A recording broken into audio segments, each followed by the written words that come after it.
Muslim MLAಗಳು ವಿಶೇಷವಾಗಿ ಇಕ್ಬಾಲ್ ಹುಸೇನ್ ದಿನ ಬೆಳಗಾದ್ರೆ ಶಿವಕುಮಾರ್ ಮುಖ್ಯಮಂತ್ರಿ ಆಗಬೇಕು ನನ್ನ ಕನಸು, ಸಂಕ್ರಾಂತಿಗೆ ಆಗ್ತಾರೆ, ಯುಗಾದಿಗೆ ಆಗ್ತಾರೆ, ಈ ಥರ ಬಹಿರಂಗವಾಗಿ ತಮ್ಮ ಅಭಿಪ್ರಾಯ ಪ್ರಕಟಿಸುವಷ್ಟು ಮುಸ್ಲಿಂ ನಾಯಕರು ಒಂದೇನು ಧೈರ್ಯ ಬಂದಿದೆ. ಹೇಳ್ಬೋದು ರಮೇಶ್, ಇಲ್ಲಿ ನಮ್ಮ ಆಂತರಿಕ ಪ್ರಜಾಪ್ರಭುತ್ವ ಜೀವಂತವಾಗಿದೆ. ನಮ್ಮ ಪಕ್ಷ ಸರ್ವಾಧಿಕಾರಿ ಪಕ್ಷ ಅಲ್ಲ, BJP ಥರ ನಮ್ಮ ಸರ್ವಾಧಿಕಾರಿ ಅಲ್ಲ, ನಮ್ಮದು ಆಂತರಿಕ ಪ್ರಜಾಪ್ರಭುತ್ವ ಅಂತ ಹೇಳ್ಬೋದು. ಆದರೆ ನೀವು BJP ಇವ್ರದ್ದು ಮಾತಾಡ್ತಿದ್ದೀರಿ, ಬಾಗಲಕೋಟೆಯಲ್ಲಿ ಹೇಳ್ತಾರೆ BJP ಅವರು, ನಾವು ಯಾರು ಕೆಲವ್ರು ನಮ್ಮಲ್ಲಿ ಕೆಲವ್ರು ನಾಯಕರಿದ್ದಾರೆ ಸುಮ್ಮನೆ ಬಂದ್ಬಿಟ್ಟು ಅಪದ್ವಾಗಿ ಮಾತಾಡ್ಬಿಟ್ಟು ನಮ್ಗೆ ಬರೋ ಗುಡ್ವಿಲ್ ಹಾಳು ಮಾಡಿಬಿಡ್ತಾರೆ ಅಂತವ್ರು ತರಬಾರ್ದು ಅಂತಿದ್ರು ಕೂಡ ಅವ್ರು ಬಂದ್ರಂತೆ. ಯಾಕೆಂದ್ರೆ ಅವ್ರು ರಾಜ್ಯಾಧ್ಯಕ್ಷನ ಇಳಿಸ್ಬಿಡ್ಬೇಕು, ಅಲ್ಲಿ ಬಾಗಲಕೋಟೆ ಕ್ಯಾಂಡಿಡೇಟ್ ಸೋಲಿಸ್ಬಿಟ್ಟು ನಮ್ಮ ರಾಜ್ಯಾಧ್ಯಕ್ಷ ಇಳಿಸೋ ಒಂದು ಹುನ್ನಾರ ನಡೆದಿದೆ ಅಂತ BJP ಅವ್ರು ಮಾತಾಡ್ಕೊಳ್ಳೋಕೆ ಶುರು ಮಾಡಿದ್ದಾರೆ. ಅದು ನಿಮ್ಮ ಸ್ಕ್ರೀನ್ ಮೇಲೆ ಬಂದಿಲ್ಲ ಅಷ್ಟೇ. ಸೊ ಎರಡೂ ಕಡೆನೂ ಎರಡೂ ರಾಷ್ಟ್ರೀಯ ಪಕ್ಷಗಳು ಇಂಥ ಈ ಒಳೇಟಿನ ಷಡ್ಯಂತ್ರ ಬಗ್ಗೆ ಪರಸ್ಪರ ಆರೋಪ ಮಾಡ್ತಾ ಇದ್ದಾರೆ. ಇದು ಹೊಸ ಅಂದ್ರೆ but it shows the popularity of the party. Congress ticket ಅಂದ್ರೆ ಅಷ್ಟು ಪ್ರೀಮಿಯಂ ರೇಟ್ ಇದೆ ಅದಕ್ಕೆ, ಅದರಿಂದಾಗಿ ಸಿಗದೆ ಇರೋದು ಅಸಮಾಧಾನ ಇರುತ್ತೆ, ಸಿಕ್ಕೋದು ಸಂಭ್ರಮ ಇರುತ್ತೆ. ಸರಿ ಸರ್, ನೀವು ಪ್ರಾತಿನಿಧ್ಯದ ವಿಚಾರ ಮಾತನಾಡ್ತಿದ್ರಿ, ಬಟ್ ನಮಗಿರೋ ಅನುಮಾನ ಅಂತಂದ್ರೆ ಬೇಸಿಕಲಿ ಕಾಂಗ್ರೆಸ್ ನಲ್ಲಿ ಪ್ರಾತಿನಿಧ್ಯಕ್ಕಿಂತ ಹೆಚ್ಚಾಗಿ ನಾಯಕತ್ವದ ಬಗ್ಗೆ ಫೈಟ್ ಇದೆಯಾ ಅಂತ ಹೇಳಿ. ಈಗ ಬಂದ್ ಮಾತನಾಡ್ತಿರೋರು ಯಾರು? ಸಲೀಂ ಅಹಮದ್ ಅವರು, ರಿಜ್ವಾನ್ ಅರ್ಷದ್ ಅವರು, ಜಮೀರ್ ಅಹಮದ್ ಖಾನ್ ಅವರು ವಿರುದ್ಧಾನ ಅನ್ನೋ ರೀತಿಯ ಅನುಮಾನ. ಇವ್ರು 3 ಜನ ಅದೇ ಸಮುದಾಯದವರು. ಪತ್ರಿಕಾಗೋಷ್ಠಿಯಲ್ಲಿ ಪ್ರಾಸಂಗಿಕವಾಗಿ ಉಲ್ಲೇಖ ಆಯ್ತು. ಅದಾದ ನಂತರ ನಾನು ಈಗ 5 ಮತ್ತೊಂದು ವಾಹಿನಿಯ ಒಂದು ಸಮಗ್ರ ಕಾರ್ಯಕ್ರಮ, ಇವರು ಅರ್ಧ ಗಂಟೆ ಕೂತಿದ್ರು, ಸಲೀಂ ಅಹಮದ್ ಇದ್ರು, ಆಡಿಯೋನಲ್ಲಿ ರಿಜ್ವಾನ್ ಬಂದ್ರು. ಇವೆಲ್ಲ ಮಾತುಗಳು ಇನ್ನೂ ಹೆಚ್ಚು ವಿಸ್ತಾರವಾಗಿ ವ್ಯಾಖ್ಯಾನ ಮಾಡ್ತಾ ಹೋಗ್ಬಿಟ್ರು. ಅವರು ಕೂಡ ಅಲ್ಲಿ ಆಂಕರ್ಗಳಿಗೆ ಅದೇ ಕುತೂಹಲಿತ, ಅವ್ರ ಬಾಯಿಂದ ಏನೋ ಬರಲಿ ಅಂತ ಅವ್ರು ಬಂದೇ ಬಿಡ್ತಾವ ಅವ್ರ ಬಾಯಲ್ಲಿ. ಒಬ್ಬ ಪಕ್ಷೇತರ ಅಭ್ಯರ್ಥಿಗೆ ಜಮೀರ್ ಅಹಮದ್ ಖಾನ್ ದುಡ್ಡು ಕೊಟ್ಟಿದ್ದಾರೆ, ಮುಸ್ಲಿಂ ಅಭ್ಯರ್ಥಿಗೆ ದುಡ್ಡು ಕೊಟ್ಟಿದ್ದಾರೆ ಅನ್ನೋ ಅಷ್ಟರ ಮಟ್ಟಿಗೆ ಗಂಭೀರವಾದ ಆರೋಪ ಬಂತು. ಹೀಗಾಗಿ ಫಲಿತಾಂಶ ಏನೇ ಆಗಲಿ ಕಾಂಗ್ರೆಸ್ ರಾಜಕಾರಣ ಮೊದಲಿನ ತರ ಇರಲ್ಲ ಅಂತ ಕಾಣುತ್ತೆ. ಸರಿ, ಇವಾಗ ರಮೇಶ್ ಬಾಬು ಸರ್ ಪ್ರಕಾರ ಅಥವಾ ಕಾಂಗ್ರೆಸ್ನ ಯಾರನ್ನೇ ಕೇಳಿದ್ರು ಅವ್ರ ಪ್ರಕಾರ ಇದು ಜಮೀರ್ ವರ್ಸಸ್ ಇತರೆ ಮುಸ್ಲಿಂ ಮುಖಂಡರು, ಇನ್ ಕಾಂಗ್ರೆಸ್ ಅಲ್ವೇ ಅಲ್ಲ ಅಶೋಕ್ ಗೌಡ್ರೆ. ಬಟ್ ಆನ್ ಗ್ರೌಂಡ್ ಕೆಲ ಅಂದ್ರೆ ದಾವಣಗೆರೆ ದಕ್ಷಿಣದಲ್ಲಿರ್ತಕ್ಕಂಥ ಕೆಲ ಲೋಕಲ್ BJP ಲೀಡರ್ಗಳು ಹೇಳ್ತಿದ್ದಾರೆ, ನೋಡ್ತಾ ಇರಿ ಕಾಂಗ್ರೆಸ್ ಪಕ್ಷದ ಒಳಗಿರುವ ಇಬ್ಬರ ಜಗಳದಲ್ಲಿ ನಮಗ್ ಲಾಭ ಆಗುತ್ತೆ, ಇಲ್ಲಿ ಇಬ್ರು ಇಲ್ಲ, ಇಬ್ರು ಜಗಳಾನೂ ಇಲ್ಲ, ಎಲ್ಲರ ಸಮ್ಮತಿಯ ಅಭ್ಯರ್ಥಿ ಸಮರ್ಥಿರುವಾಗ ನಿಮಗೆ ಲಾಭದ ಲೆಕ್ಕಾಚಾರ ಎಲ್ಲಿಂದ ಅಂತ. ಒಂದು ಏನಂತ ಹೇಳಿದ್ರೆ, ಈ ಚುನಾವಣೆ ಪ್ರಕ್ರಿಯೆ ಪ್ರಾರಂಭ ಆದಾಗಿನಿಂದ ಫಸ್ಟ್ ಸ್ಟೇಟ್ಮೆಂಟ್ ಕೊಟ್ಟಿದ್ದೆ ಜಮೀರ್ ಅಹಮದ್ ಅವರು. ಏನು ಅಂತ ಹೇಳಿದ್ರೆ ಅಲ್ಲಿ ಮುಸಲ್ಮಾನರಿಗೆ ಟಿಕೆಟ್ ಕೊಡಬೇಕಂತ, ಸಾದಿಕ್ ಪೈಲ್ವಾನ್ ಅಲ್ಲ ಅದು ಫಸ್ಟ್ ಹೇಳಿದ್ದು. ತದನಂತರದಲ್ಲಿ ಬೆಳವಣಿಗೆಗಳನ್ನ ನೋಡಿಕೊಂಡಾಗ ಮಲ್ಲಿಕಾರ್ಜುನ್ ಅಲ್ಲಿನ SS ಮಲ್ಲಿಕಾರ್ಜುನ್ ಅವರು ಯಾವ ರೀತಿ ಜಮೀರ್ ಅಹಮದ್ ಅವ್ರ ಮೇಲೆ 2 ಬಾರಿ ಹೇಳಿಕೆ ಕೊಟ್ಟಾಗ ಮುಸ್ಲಿಂ ಸಮುದಾಯ ಯಾವ ರೀತಿ ಸಿಡಿದೆದ್ದೇಳ್ತು, ಇದೇ ಮಾಧ್ಯಮದಲ್ಲಿ ಕುತ್ಕೊಂಡು ಯಾವ ರೀತಿ ಮಾತಾಡಿದ್ದಾರೆ ಅಂತಕ್ಕಂಥದ್ದು ಸಹ ವಾಸ್ತವ.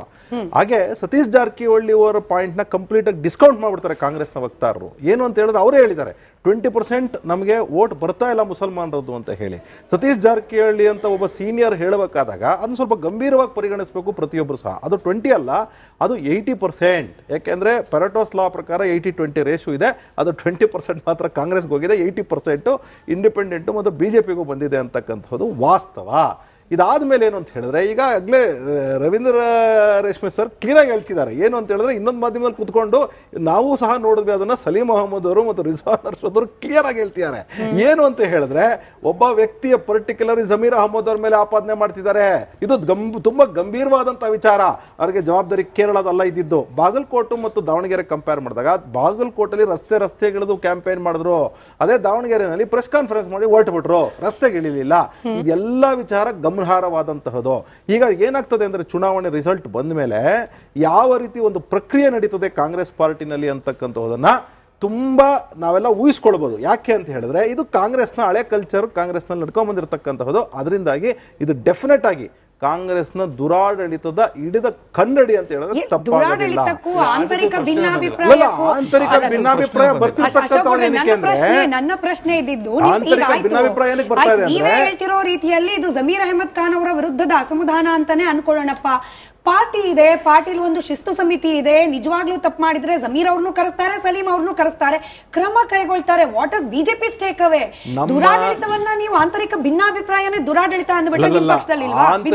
ಆಂತರಿಕ ಭಿನ್ನಾಭಿಪ್ರಾಯ ಯಾಕಿದೆ ಅಂತ ಹೇಳಿದ್ರೆ ಕಾಂಗ್ರೆಸ್ ಪಾರ್ಟಿಲಿ ದುರಾಡಳಿತದಿಂದ ಇದೆ. ಯಾಕೆ ಅಂತ ಹೇಳಿದ್ರೆ, ನಾವು ನಿನ್ನೆ ಯಾರೋ ಒಬ್ರು ಕಾಂಗ್ರೆಸ್ ಲೀಡರ್, ತುಂಬಾ ಸೀನಿಯರ್ ಲೀಡರು, ಅವ್ರು ಹೇಳ್ತಾ ಇದ್ರು ಎಷ್ಟರ ಮಟ್ಟಕ್ಕೆ DK ಶಿವಕುಮಾರ್ ಅವರು ತುಂಬಾ ವಿರಸಗೊಂಡ್ಬಿಟ್ಟಿದ್ದಾರೆ ಅಂತ ಹೇಳಿದ್ರೆ, ಈ ಸರ್ಕಾರ ಹೋಗ್ಬಿಟ್ಟಿದ ಕೂಡಲೇ ನನಗೆ ಗೊತ್ತಿದೆ ಈ ರಾಜ್ಯಕ್ಕೆ ಆಲ್ಮೋಸ್ಟ್ 60,000ದಿಂದ 80,000 ವರಮಾನ ತರ್ತೀನಿ ನಾನು. ವರಮಾನ ತರೋದ್ರ ಜೊತೆಗೆ ನಾನು ಈ ರಾಜ್ಯದ ಆಡಳಿತವನ್ನು ಮತ್ತು ಆರ್ಥಿಕ ಪರಿಸ್ಥಿತಿಯನ್ನು ಸುಧಾರಣೆ ಮಾಡ್ತೀನಿ ಅಂತಕ್ಕಂಥದ್ದನ್ನ ಹೇಳ್ತಾ ಇದ್ದಾರೆ ಕ್ಲೋಸ್ ಡೋರ್ಸ್ ಅಲ್ಲಿ ಅಂತಕ್ಕಂಥ ಮಾಹಿತಿನ ಕೊಡ್ತಾರೆ. ಅಂದ್ರೆ ಅರ್ಥ ಏನು ಅಂತ ಹೇಳಿದ್ರೆ, including D K Shivakumar, including senior Congress leaders BR ಪಟೇಲ್ರು ಮತ್ತು ಇವರು ಯಾರು ನಮ್ಮ ಬಸವರಾಜ ರಾಯರೆಡ್ಡಿ ಅವರು ಕ್ಲಿಯರ್ ಆಗಿ ಹೇಳ್ತಿದಾರಲ್ಲ, ಈ ಸರ್ಕಾರ ನಡೀತಾ ಇಲ್ರಿ, ಇದನ್ನ ಓಡಿಸ್ತಾ ಇದೆ, ತಳ್ತಾ ಇದ್ದಾರೆ ಅಂತ ಹೇಳಿ.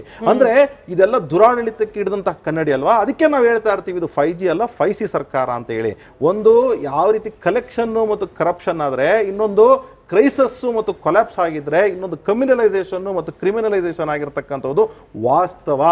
ಈ ಸರ್ಕಾರ ಏನಿದೆ ಬಿಜೆಪಿ ಅಲ್ಲ, ಒಂದ್ ನಿಮಿಷ, ಬಿಜೆಪಿ ಗೆಲ್ಲೋದು ಸಹ ಖಂಡಿತವಾಗ್ಲೂ 100% ನಿಶ್ಚಿತ. ಇವತ್ತು ಇನ್ಫ್ಯಾಕ್ಟ್ ಇನ್ನೊಂದು ಇವತ್ತಿನ ಒಂದು ಬೆಳವಣಿಗೆ ಅಂತ ಹೇಳಿದ್ರೆ, ಒಬ್ಬ ಸೀನಿಯರ್ ಕಾಂಗ್ರೆಸ್ ಲೀಡರ್ ಹೇಳ್ತಾರೆ, ಇಂಟೆಲಿಜೆನ್ಸ್ ರಿಪೋರ್ಟ್ ಇದೆ, ದಾವಣಗೆರೆ ಸೋಲ್ತಾ ಇದೀವಿ, ಬಾಗಲಕೋಟೆ ಸೋಲ್ತಾ ಇದೀವಿ ಅಂತ ಹೇಳಿ. ಬಾಗಲಕೋಟೆಯಲ್ಲಿ ಹೇಳ್ತಿದ್ದಾರೆ ಒಂದು 3,000 ಹೋಟೆಲ್ ಸೋಲ್ತೀವಿ, ದಾವಣಗೆರೆನಲ್ಲಿ 15,000 ಹೋಟೆಲ್ ಸೋಲ್ತೀವಿ ಅಂತ ಕಾಂಗ್ರೆಸ್ ನ ಲೀಡರ್ ಹೇಳ್ತಾರೆ ಇಂಟೆಲಿಜೆನ್ಸ್ ರಿಪೋರ್ಟ್ ಪ್ರಕಾರ. ನೀವೇ ಹೇಳ್ದ ಹಾಗೆ 80% ಓಟು ಬಂದ್ಬಿಟ್ಟಿದೆ, ಬಟ್ ನೀವೇ ಹೇಳಿದ್ದು ಪೂರ್ತಿ ನಮಗ್ ಬಂದಿಲ್ಲ, ಇಟ್ಸ್ ಡಿವೈಡೆಡ್, ಇಂಡಿಪೆಂಡೆಂಟ್ ಹಾಗೆ ನಮಗೆ ಅಂತ ಹೇಳಿ. ಹಂಗಾದ್ಮೇಲೆ ಗೆಲುವು ನಮ್ದು ಅನ್ನೋ ಕಾನ್ಫಿಡೆನ್ಸ್ ಈಗ ಬನ್ನಿ ಕ್ಯಾಲ್ಕುಲೇಷನ್ಸ್ ಬನ್ನಿ. ಈಗೇನು ಅಂತ ಹೇಳಿದ್ರೆ 55,000 ಲಿಂಗಾಯತ ಓಟು, 80,000 ಮುಸಲ್ಮಾನರ ಓಟು, ಮಿಕ್ಕಿರ್ತಕ್ಕಂಥದ್ದು ಎಲ್ಲ ಸೇರಿದ್ರೆ ಸುಮಾರು 65,000 ಓಟು. ಕನ್ಸಾಲಿಡೇಷನ್ ಆಗಿರ್ತಕ್ಕಂತಹದ್ದು ಬೇರೆ ಓಟ್ಸು ಒಂದ್ ಕಡೆಗೆ. ಎರಡನೇದು ಲಿಂಗಾಯತ್ ಓಟ್ಸು ಸಹ ಬಿಜೆಪಿಗೆ ಬಂದಿದೆ, ಜೊತೆಗೆ ಮುಸಲ್ಮಾನ್ ಓಟ್ಸ್ ಬಂದಿದೆ. ಎಷ್ಟಾಯ್ತು ಅಲ್ಲಿಗೆ ನೀವೇ ಕ್ಯಾಲ್ಕುಲೇಟ್ ಮಾಡ್ಕೊಳ್ಳಿ, ಜನನೇ ಕ್ಯಾಲ್ಕುಲೇಟ್ ಮಾಡ್ಕೊಳ್ಳಿ. ಇದೆಲ್ಲ ಆದಾಗ ನೀವು ಕಾಂಗ್ರೆಸ್ ಬಂದಿರತಕ್ಕಂತಹ ಓಟು 40,000 ಬಂದಿದ್ರೆ ಅಕಸ್ಮಾತ್ ಇಂಡಿಪೆಂಡೆಂಟ್ ಒಂದು 25,000 ಬಂದಿದ್ರೆ, ಬಿಜೆಪಿಗೆ ತತ್ಸುಮಾರು ಏನಿಲ್ಲ ಅಂದ್ರೆ 70-75,000 ಬಂದಿದೆ ಅಂತಕ್ಕಂಥದ್ದು ಕ್ಯಾಲ್ಕುಲೇಷನ್, ಅರ್ಥಮೆಟಿಕಲ್ ಕ್ಯಾಲ್ಕುಲೇಷನ್ ಅಥವಾ ಪೊಲಿಟಿಕಲ್ ಅನಲಿಸ್ಟ್ ಮಾಡ್ತಕ್ಕಂಥ ಕ್ಯಾಲ್ಕುಲೇಷನ್. ಅಂದ್ರೆ ಅರ್ಥ ಏನಂದ್ರೆ, ದಾವಣಗೆರೆನಲ್ಲಿ ಖಂಡಿತವಾಗ್ಲೂ ನಾವು 15,000 ಮೇಲೆ ಗೆಲ್ತೀವಿ. ಅದೇ ಬಾಗಲಕೋಟೆಯಲ್ಲಿ ಇವರು ಹಣದ ಒಳೆ ಹರಿಸಿ, ಇದು ಬೈ ಎಲೆಕ್ಷನ್ ಆಗಿರಲ್ಲ, ಬೈ ಎಲೆಕ್ಷನ್ ಅದರಿಂದಾಗಿ ಹಣದ ಒಳೆ ಹರಿಸಿ ಮಾರ್ಜಿನ್ ಕಡಿಮೆ ಮಾಡಿದಾರೆ ಅಷ್ಟೇ. ಆದ್ರೆ ಖಂಡಿತವಾಗ್ಲೂ ಅಲ್ಲೂ ಗೆಲ್ತಾ ಇದೆ. ನಿಮ್ಮ ಅನಾಲಿಸಿಸ್ ಕರೆಕ್ಟ್ ಆಗುತ್ತಾ ಅಥವಾ ಕಾಂಗ್ರೆಸ್ ನ ಕಾನ್ಫಿಡೆನ್ಸ್ ಗೆಲ್ಲುತ್ತಾ? ಜಾಸ್ತಿ ಏನ್ ದಿನ ಇಲ್ಲ, ಚುನಾವಣಾ ಫಲಿತಾಂಶ ಬರುತ್ತೆ. ಬಟ್ ಅಶ್ವಿನ್ ಅವರೇ, ಈಗ ಜಮೀರ್ ಅಹಮದ್ ಅವರೇ ನಿಜವಾಗ್ಲೂ ಚುನಾವಣಾ ಪ್ರಚಾರಕ್ಕೆ ಹೋಗಿಲ್ಲ ಅನ್ನೋದೇ ಸತ್ಯ ಅನ್ಕೊಂಡ್ರು ಕೂಡ, ಹೌದಪ್ಪ ಸಮುದಾಯಕ್ಕೆ ಪ್ರಾತಿನಿಧ್ಯ ಕೇಳಿದ್ವಿ, ಕೊಟ್ಟಿಲ್ಲ, ಸಮುದಾಯದ ಪರವಾಗಿ ನಾನು ನಿಲ್ಬೇಕು, ಹಾಗಾಗಿ ನಾನೇನು ಅಲ್ಲಿ ಹೋಗ್ಬಿಟ್ಟು ಸಮರ್ಥ್ ವೋಟ್ ಹಾಕ್ಬೇಡಿ ಅಂತ ಹೇಳಿಲ್ಲ, ನಾನು ದೂರ ನಿಂತಿದ್ದೀನಿ, ನನ್ನ ಪರವಾಗಿ ಪಕ್ಷದ ಇತರರು ಹೋಗಿದ್ದಾರೆ, ಖುದ್ದು DCM ಹೋಗಿದ್ದಾರೆ, CM ಹೋಗಿದ್ದಾರೆ, ಇಡೀ ಕಾಂಗ್ರೆಸ್ ಪಕ್ಷದ 8ಕ್ಕೂ ಹೆಚ್ಚು, ಇನ್ಫ್ಯಾಕ್ಟ್ 10ಕ್ಕೂ ಹೆಚ್ಚು ಜನ ಮಿನಿಸ್ಟರ್ಗಳು ಆನ್ ಗ್ರೌಂಡ್ ಇದ್ದು ವರ್ಕ್ ಮಾಡಿದ್ದಾರೆ. ಕೇವಲ ಜಮೀರ್ ಅಹಮದ್ ಅವರು ಹೋಗಿಲ್ಲ ಅಂದ ಕಾರಣಕ್ಕೆ ಕಾಂಗ್ರೆಸ್ ನಲ್ಲಿ ಎಲ್ಲವೂ ಸರಿ ಇಲ್ಲ, ಭಿನ್ನಾಭಿಪ್ರಾಯ ಇದೆ, ಇದರಿಂದ ಬಿಜೆಪಿಗೆ ಅನುಕೂಲ ಆಗುತ್ತೆ, ಇದು ಸರಿನಾ ಅಂತ ಲಾಜಿಕ್? ಪಕ್ಷಗಳನ್ನ ದೂರದ್ದು ಈಗ ಒಂದು ಸ್ವಲ್ಪ ದೂರವಾದ ಮಾತು, ದೂರದ ಬೇಡ. ಈಗ ಜಮೀರ್ ಅವ್ರದ್ದು ಟಾಪಿಕ್ ತಗೊಂಡಿದ್ದೀವಿ. ನನ್ನ ತಾಯಿ, ನನ್ನ ತಂದೆ ಎಲ್ಲವೂ ನನ್ನ ಪಕ್ಷ JDS ಇದ್ದಾಗೆ, ನನ್ನ ರಾಜಕೀಯ ಗುರುಗಳು, ನನ್ನ ರಾಜಕೀಯ ಭೀಷ್ಮರಾದಂಥ ಪೂಜ್ಯ ದೇವೇಗೌಡ್ರೆ ನನ್ನ ಎಲ್ಲ ರಾಜಕೀಯಕ್ಕೆ ಕಾರಣಕರ್ತರು. ಕುಮಾರಣ್ಣವ್ರನ್ನ ಬಿಟ್ಟು ನಾನು ಒಂದಿನೂ ಇರಲ್ಲ ಅಂತ ಹೇಳಿ ರಾಜಕೀಯವಾಗಿ ಬೆಳೆದಂಥ ಜಮೀರ್ ಅವರು